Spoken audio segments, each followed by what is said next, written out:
All right, guys. So today I'll be showing you guys a complete pulling workout with gymnastic rings here that I have set up. These are my first pair. I've had these for a while now. And just getting right into it, the first exercise will be a ring pull up.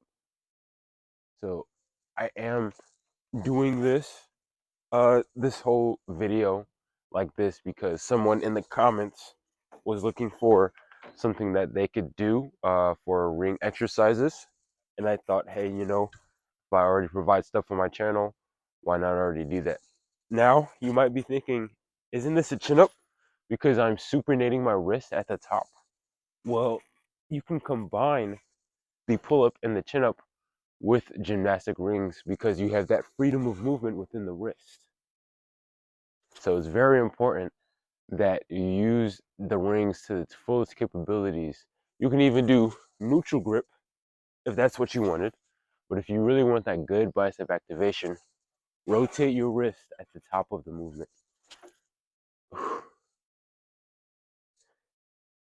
And I am using this shitty mic, so hopefully it's not too much of a problem. But I'm doing with the best I can, especially since I'm recording this workout and trying to talk at the same time. So I'm going to do 3 sets of this, and it's very important that you really retract your back, right? Because if you retract your back, that's going to allow for a lot more back activation.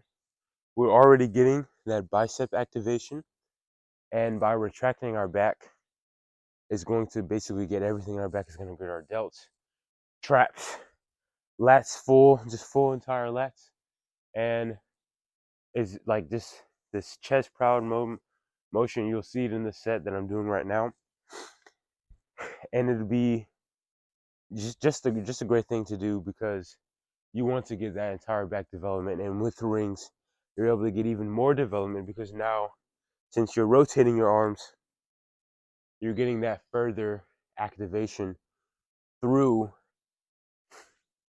the biceps.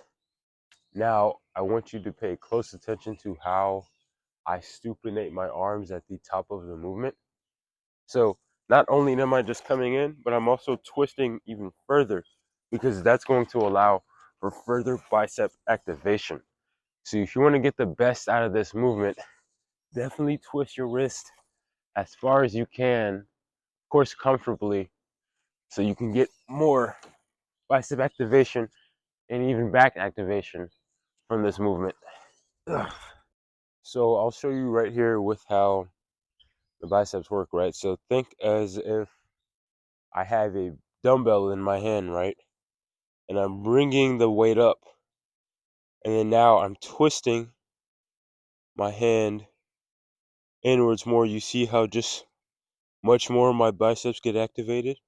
How much more peaked they become because I'm simply just twisting my palm inwards a lot more. Now this is outwards. You can see that now it's no longer flexed, right? This is going to be more forearm, right? If you do this, this would be more forearm. Turn is going to be more biceps or biceps brachii, which is like in the middle. And then this is like pure bicep. This is bicep and then pure bicep, right?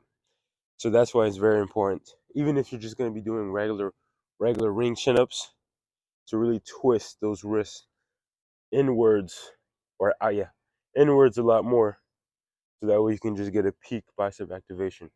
All right, so next up are the L-sit pull-ups. I'll be keeping a pronated hand position, and of course I'll be doing them L-sitted. Now, if you're not strong enough to do L-sits, then you can also do them with your knees tucked in. Now, when you train, you really want to make sure you breathe because L-sits are pretty hard. And they also get better activation in your lower lats because you're getting that intense stretch when you lift your legs up.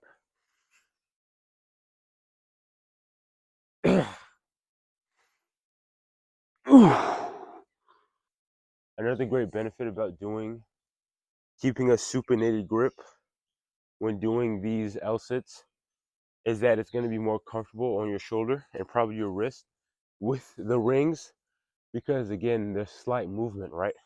When you're on a straight bar, you're constantly straight, and that can affect how your shoulder positioning might go.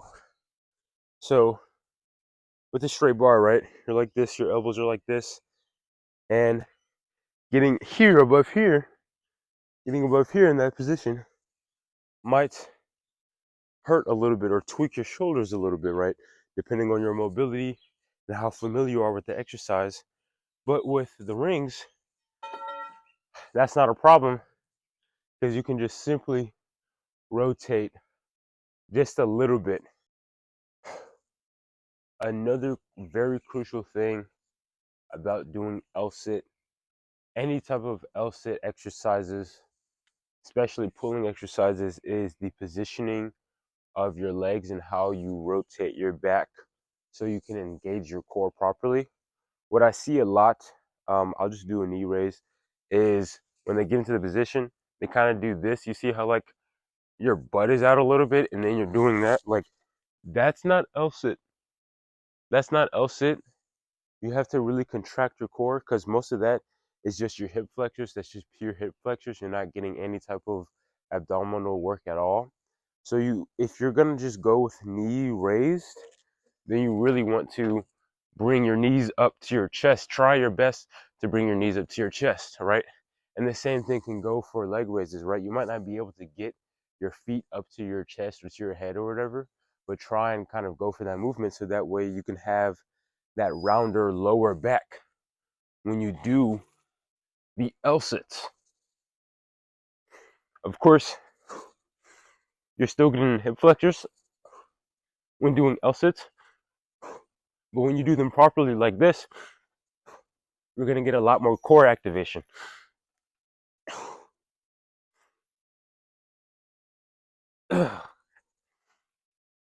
If you're not familiar with L-sits, then definitely try and focus on doing a lot more crunches so you can know what it's like to really get that squeeze, or a lot more L-sits on the ground.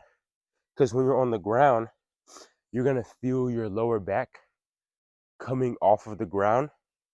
And if that's the case, then you're doing it wrong. So doing L-sits on the ground and whilst trying to keep your back straight on the ground, whilst only allowing for your lower back to come up when you bring your legs up to your body, that is proper form. And you can practice that. And you can apply that here to L-sits. And then of course you can apply the same thing when you're doing leg raises, because I see a lot of people make the same exact mistake when they do leg raises or knee raises, and they have that weird protruding butt when they do it. Right, that's not core, that's not your abs. All right, this is your abs. That's your abs. This is hip flexor. This is hip flexors. All right, so there's a big difference. And just record yourself, see what you're doing yourself. If you're doing it wrong, then of course look up the proper form and then just try and try again. Don't be afraid to do um, different variations or lesser variations, right? If you don't have enough strength to do them properly, then go into a variation that will allow you to do them in a proper way. Now, this next movement, I don't see a lot, and it is a variation for chin-ups or pull-ups for beginners. They're called rack chin-ups or rack pull-ups. You can do this in a bench with a bench and a barbell that's on a power rack. You can just do this in your bedroom where you might suspend some rings and then you have your chair, whatever the case may be. But if you're not able to do L-sit pull-ups, this would be a good, or L-sit chin-ups, this would be a good variation, because you're still raising your legs and you're still getting that stretch within your lower lats. So you're still getting all the same benefits of chin-ups or L-sit chin-ups, whilst also being able to, you know, do them if you don't have enough strength. So like I said, elevate your heels, your feet on something, and then just pull up as you would normally. Again, this is a much easier variation. So if you don't have enough strength, then you can do this. Even just like big guys, like big bodybuilders who are like too heavy to do some movements, they'll do this. And if you're overweight starting out with calisthenics, you can do this as well. It's a pretty good variation. I don't do them often because I don't need to. But if you want to do that, then go ahead and do so. Especially if you want to use this as like a finisher, even if you are in an advanced state or level.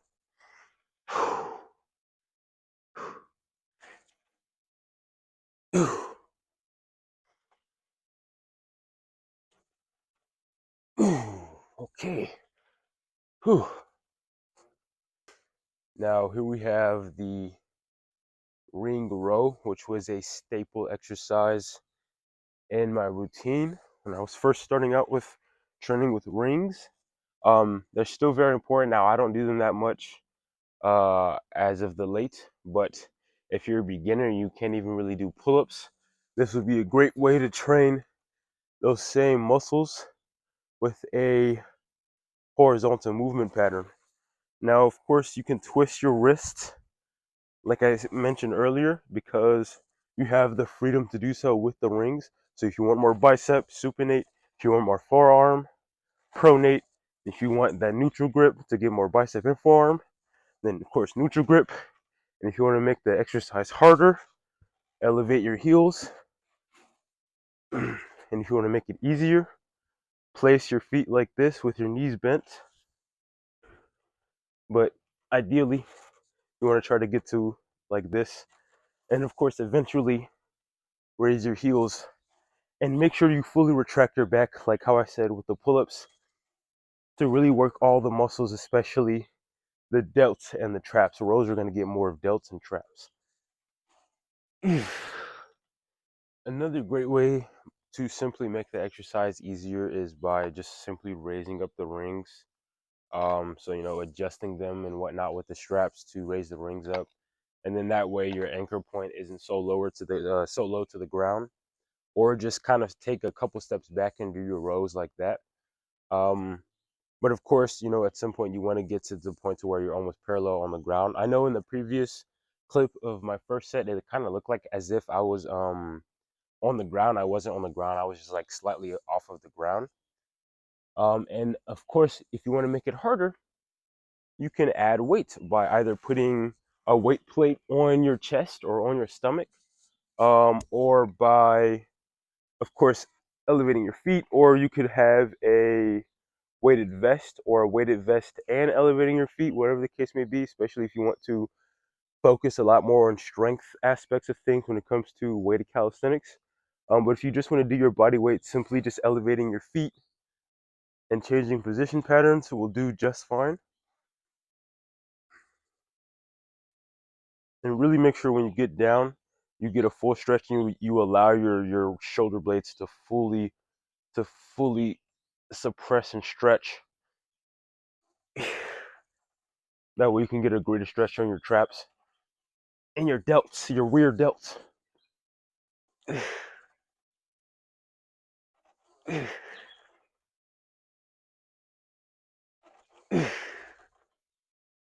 Really make sure you keep a straight position, and you kind of do this by squeezing your glutes.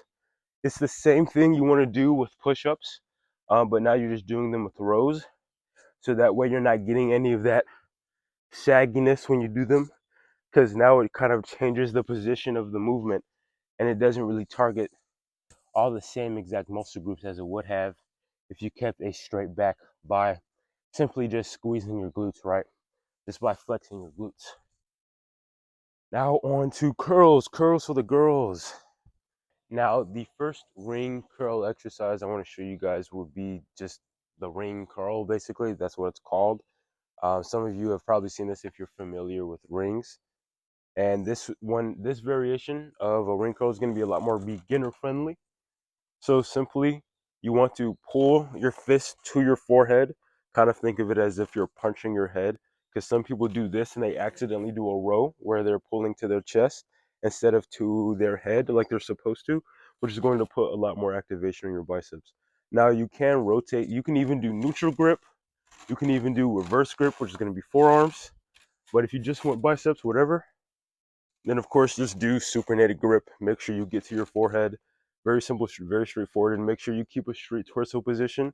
Hopefully you can see what I'm doing here.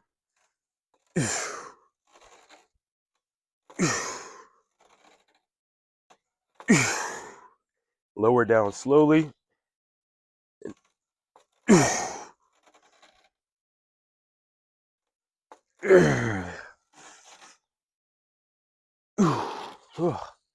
Now there is something to consider with the positioning. So as you come up in the movement, because of the leverages, it will become easier. So this top position is a lot more easier than the bottom position because now you are technically holding less of your weight up here than you would be when you're all the way out here. But that's still fine. And of course, to make this exercise harder, you could throw on a weight vest, lower the rings down. If you can be parallel to the ground doing ring curls, you're gonna have some strong biceps. You're gonna have some strong, big biceps. There's no reason why you shouldn't have like ginormous arms. So make sure to stay consistent at that. Now on to the second ring variation that I want to show you guys, which is the Pelican curl. Now the Pelican curl is not super beginner friendly, just because of this interesting shoulder positioning you're going to have to get into. Some people lack the mobility to do so, and of course that intense stretch that you're going to get in your biceps, that again, some people won't be used to, because in day-to-day life we don't even really use our arms like that when you think about it. What's very important is that you have what's called a false grip on the gymnastic ring. In order to practice false grips, you can just simply get into row positioning. Now I'm not saying that you have to do a row, but you can just get into row positioning and hold hold the false grip where your wrist is stacked on top of the ring. Now, some people can, and I've done this before, where they just roll their wrists on top as they do the Pelican curl. You can do that, but once you get to a certain level of strength, you're going to have to try and maintain a false grip. So make sure you practice false grip. You can even, of course, still be able to practice false grip with gymnastic rings. And if you feel like you can't hold false grip on your own, then try and use some type of chalk or dry dirt or something like that. So getting right onto the movement. Large stretch on the biceps. You want to come in, uh, have like the rings meet your shoulders. Go out again, come back in. Remember, this is probably going to require like a bit of a warm up or stretching routine, because it's very intense on your shoulders. Ugh.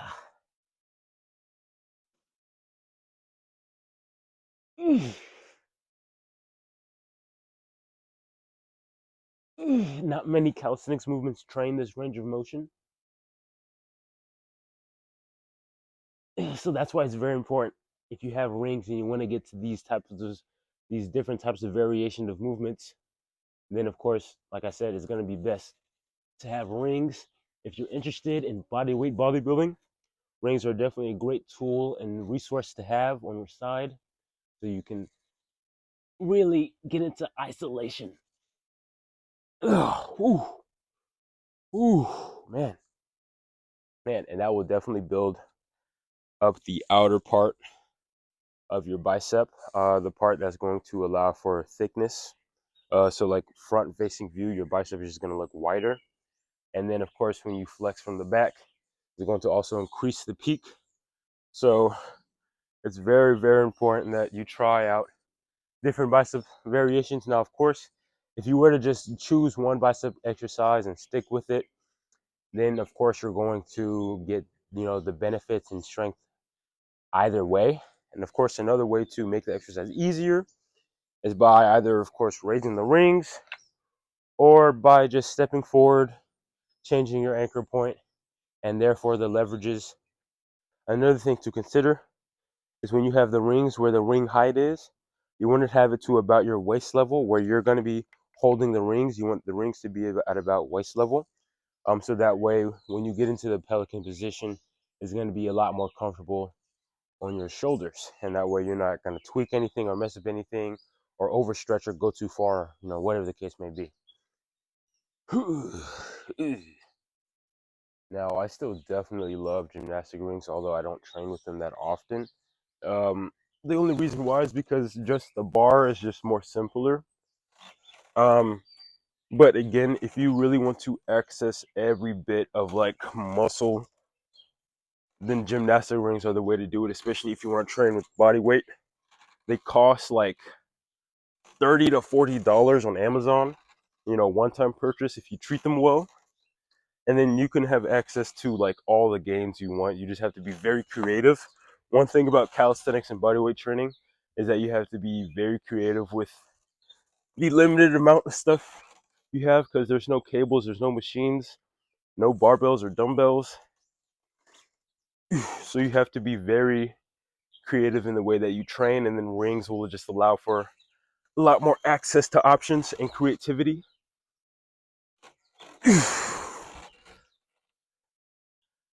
And with that, with more options, more resources, you can build more muscle with just these two wooden things. If you want, you can get them in plastic, leave them outside, like how I have the red ones up here, which last long in rain and water.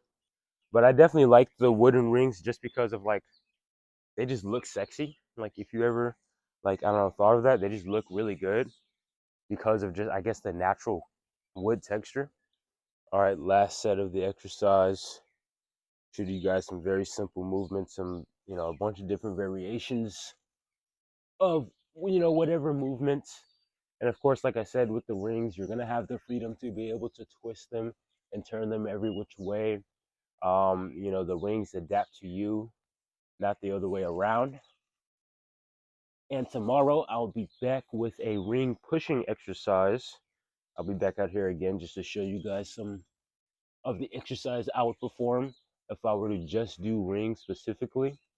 And that's where it's going to be a lot more challenging, because doing pulling movements with the rings isn't that hard, especially if you're just hanging off of them. If anything, they're easier because you're not restricted to a bar, just a straight bar path. You're able to twist and turn them to whichever way you want. But with pushing exercises, that's where it's going to become a difficulty, because now you're stacked on top of them and the rings are unstable. But with the instability, you're going to be training a lot of stabilizers within your muscles that you can't even see, muscles that are very important for strength and balance and longevity. So stuff like ring dips and ring push-ups are very important, and just other exercises in general, which I will show you later. I'll show you tomorrow. So make sure to watch out for that video as well. I hope you guys enjoy this video. If you have any questions or any other things when it comes to different exercises or variations with pulling movements or any movements with rings, or if you just want to let me know your experience with gymnastic rings, please do so in the comments below. I would love to hear from you guys. If you thought it was a good video, leave a like, whatever. So yeah, see you guys in the next one. Peace out.